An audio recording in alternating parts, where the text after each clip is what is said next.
Thank you for joining us at the ARC. We have the privilege of talking with Dr. John Mattison from Kaiser Permanente today. Dr. Mattison, John? We'd love for you to... Hello, how are you? Hi. We'd love for you to introduce yourself a little. Sure. So I like to describe myself as a recovering marine biologist and evolutionary biologist and a recovering physician. I practice medicine in a couple of different specialties for quite some time, and then I was drafted to do the strategic vision for digital healthcare for the largest region of Kaiser Permanente, and then I wear a number of national hats. I've had the privilege of hand-picking from among our 200,000 employees and 20,000 physicians, the best and the brightest to lead our digital health work in Kaiser Permanente, and we implemented the largest unified electronic health record system in the country at the time that we did it, and continue to build more and more of the components of digital healthcare, virtual healthcare, telemedicine. Since that time, it's been my dream for much of my career. I started writing white papers on this in my residency in internal medicine about what the future would look like with the intersection of digital technology and healthcare, and how we would someday have the ability to personalize care to every individual. And so I have been incredibly lucky to be positioned as I am in perhaps the most integrated care delivery system in the country that has built on a strong foundation of evidence-based practice, and now with all the digital health records we have to do practice-based evidence. So we have data mining going on to help improve care on a daily basis for our 10 million plus members. And my vision from the outset has evolved somewhat, but the core elements remain fairly constant, and that is that personalized care is not just about what is the best dose of a medication for a particular disease for a particular individual, but reaching back into establishing a base of health and wellness and resilience to disease that precedes the development of any disease itself. And so the subcomponents that can play into that personalized medicine are effectively anything that affects the human experience. And so we know that our social support structures have a profound influence on our ability to remain well and resilient to stress. We know that our microbiome plays a huge role. We know that our genome plays a role, but we also know that our genome is incredibly adaptive and plastic in terms of up and down regulation of individual genes and the interaction with the microbiome and the exposure of what we eat and what we breathe and what we drink, and our socialome and how we interact and how we have various support structures becomes really important. So personalized medicine is not just about the clinical medical side of human physiology and disease. It has a tremendous amount to do with social infrastructures and behavioral patterns. And because it belongs so much in the realm of behavioral and motivational science, one of the things I'm most interested in is how to affect outcomes through personalized motivational tools. And I've actually invented a few terms to help capture that. And people are familiar with emoticons and emojis. I like to think of motivicons, which are not just a simple emoji-like graphic image, but actual personalized videos and in-app rewards and messaging and communications that not only deliver the right support to the right person at the right time, but take into account very deliberately the empathic attributes of what are the values and the goals of this individual, and not pigeonholing them into an age bracket and a gender and an ethnic origin, but looking at every individual as an N of one, not just from the genetic and microbiomic perspective, but from how they interact with their social support network and what motivates them. Some people respond really well to humor. Some people respond really well to directive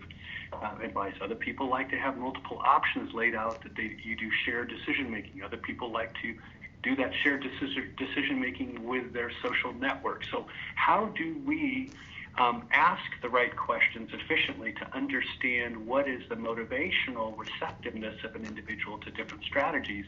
How do we understand what their goals and objectives are?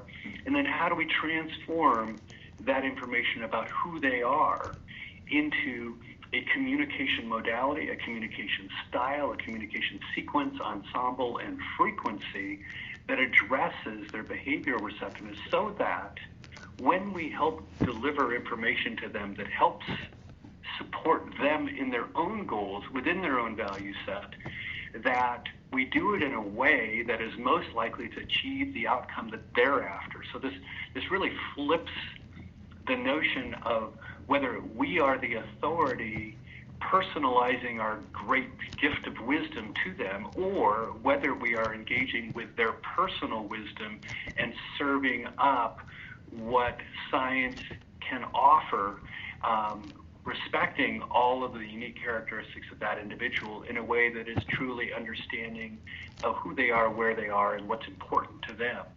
And there are many examples of how people confronted with the same set of options would make very different decisions, very emphatically, very easily. But how we respect their values and objectives, how we communicate with them, becomes a very critical aspect of the dialogue between the caregiver team and each individual. When you described this and looking at the current landscape of diagnostic tools and all the other kinds of tools out there to do with personalised healthcare, it feels like that story about the blind men and the elephant feeling different parts of the elephant and being able to describe what they're feeling. There doesn't seem to be like a unified tool out there. How far off is that? Is that the actual end goal?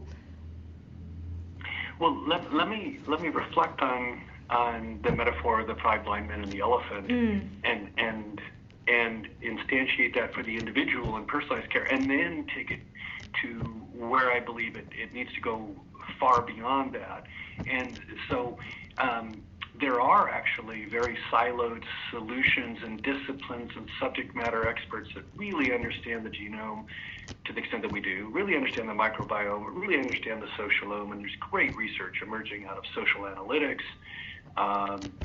And each of the omes, the transcriptome, the proteome, the metabolome, and the list is long. And so how do we bring all of those together? And there are actually quite a few initiatives around the world to co-locate these information, to apply machine learning, and to begin to extract what I like to think of as the intersection between big data, if you will, in the sense of what is the universe of knowledge about the human condition, and little data, which is everything we know about an individual, which is increasingly a large amount of information. I personally am a research subject in Mike Snyder's IPOP intrapersonal omics profiling project, where I have multiple microbiomes and a whole set of analytics done every 3 months, and anytime I get sick, so that to develop a huge profile about me. And then when you do the intersection of what we know about health and wellness and resilience with what my personal life experience is, you can begin to develop more of a comprehensive symphony across those parameters. And it turns out that there probably are not 2 or 3 or 4 parameters that will be the final common pathway for making these recommendations. it really is likely in the end game to be an ensemble of information that does reflect the complexity of the human experience that will help guide that. And when I said I would extend it further, let me take the next step. So that's personalized health. But health is really sort of a strange subset of much larger human values around happiness, and a sense of dignity, and a sense of purpose. And so a lot of what we're struggling with health and resilience, and particularly with respect to the disorders of lifestyle that are driving the rising prevalence of obesity and diabetes and all the comorbidities associated with that, including heart disease, cerebrovascular disease, stroke, dementia, Alzheimer's, cancer. Those are all derivatives of lifestyle disorders to a great extent because of the up and down regulation of the genome. So how do we look at the individual within the social context of their environment? And what we find is increasingly, not just in the U.S., but across the world, people are beginning to recognize that healthcare cannot solve the problems emerging from the social determinants of health, that is poverty, stress, early childhood stress particularly. Even there's profound evidence showing that maternal stress during pregnancy rewires the brain, changes the health of the infant at birth as a result of the experience in utero. So how do we begin to think about the person in a much larger context of the social environment in which we live, and how do we recognize the fact that healthcare alone is not going to be able to address those issues? We have educational systems trying to address fallout from early childhood stress and life stress. We have law enforcement doing the same thing. We have faith-based organizations trying to do the same thing. There are so many silos of socially directed services in addition to the healthcare delivery. How do we take what we aspire to do for individual personalized health and take that to community-based health and population-based health and public health?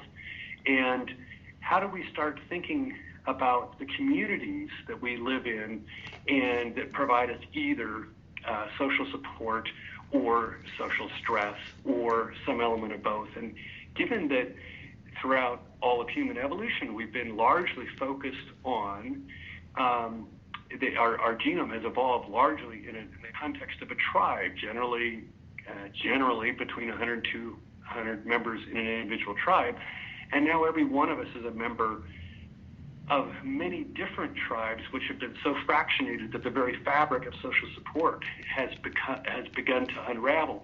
So how do we then take the context of an individual, put them in their social context, and begin to create the ensemble into what I call a behavioral symphony of wellness, so that we're looking at what are those factors that create health at a community level, at a family level, at an individual level, and recognizing that the notion of a tribe has been very much disrupted, and that we all belong to multiple tribes or communities. And we need to begin to resynthesize, to the extent it's realistic, a much more comprehensive framework or symphony of wellness, with addressing all of those aspects of what have been so clearly characterized in Dan Buettner's work in the Blue Zones, where he studied 5 communities around the world many years ago, looking at what are the common factors that influence long lifespan and long health spans. Where did he find people that live long, healthy lives as a community, and what were the common aspects? And it's really not all that complicated. It's healthy eating, sleeping, exercise, and social support structures. And the social support structures are often minimized. So how do we reframe the problem we're trying to solve in the context of evolutionary biology, in the context of tribal social support structures, and in the context of our current digital lives, where our social support structures have been so systematically deconstructed by virtue of very rapidly, in an evolutionary sense, escaping those natural determinants that have shaped our genome and our connectome in our brain and our socialome for millions of years.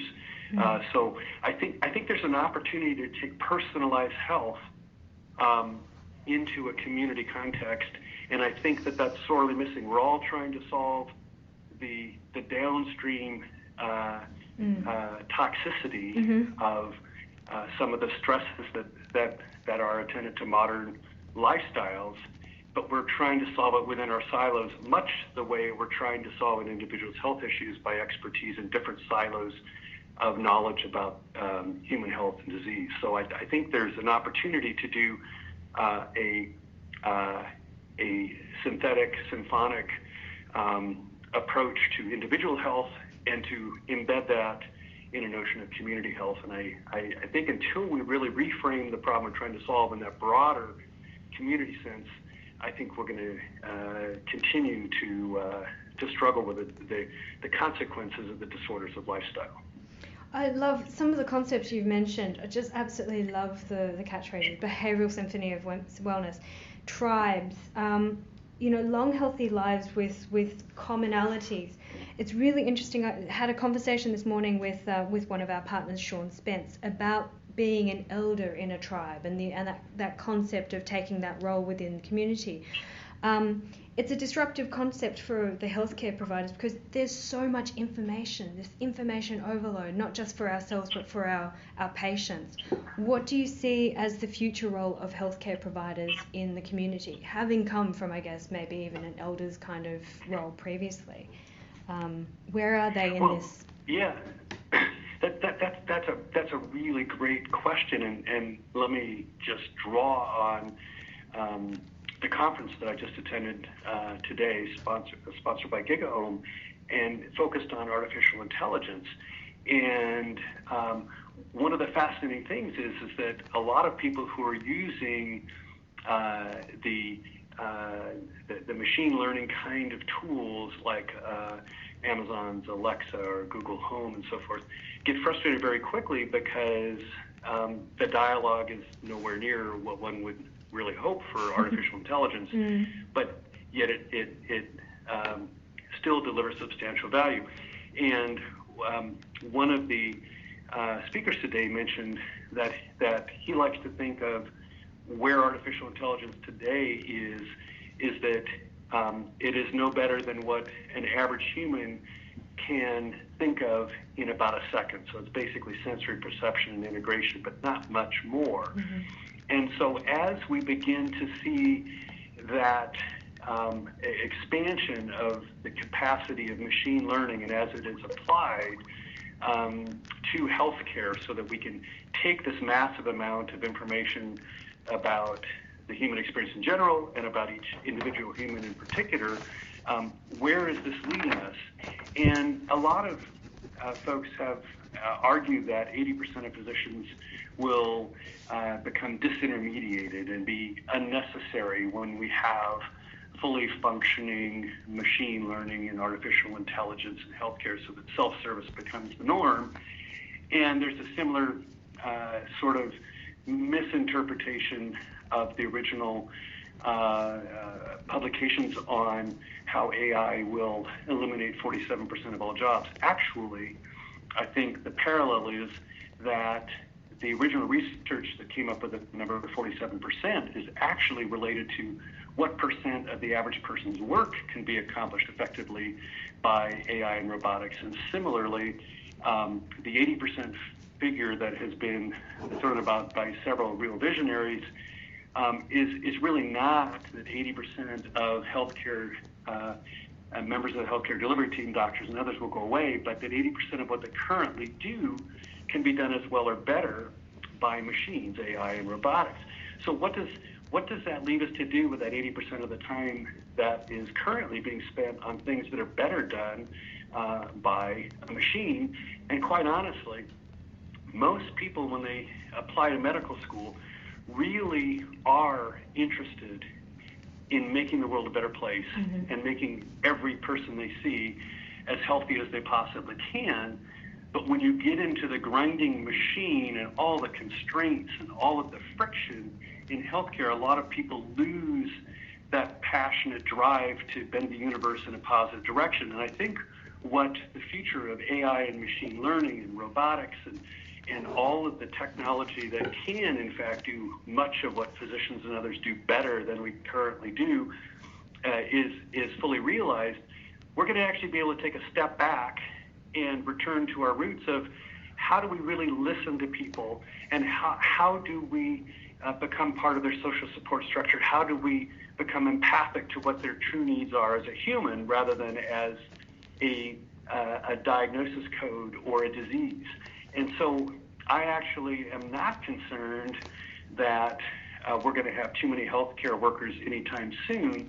I think the bigger opportunity is to return to our roots as healers and to think of where the opportunities reside is very much in caring about each of the individuals we treat, listening to them, understanding where their pain points are in a broader sense than what their blood sugar is or what their blood pressure is, or any of the other objective metrics that we use as indicators of health.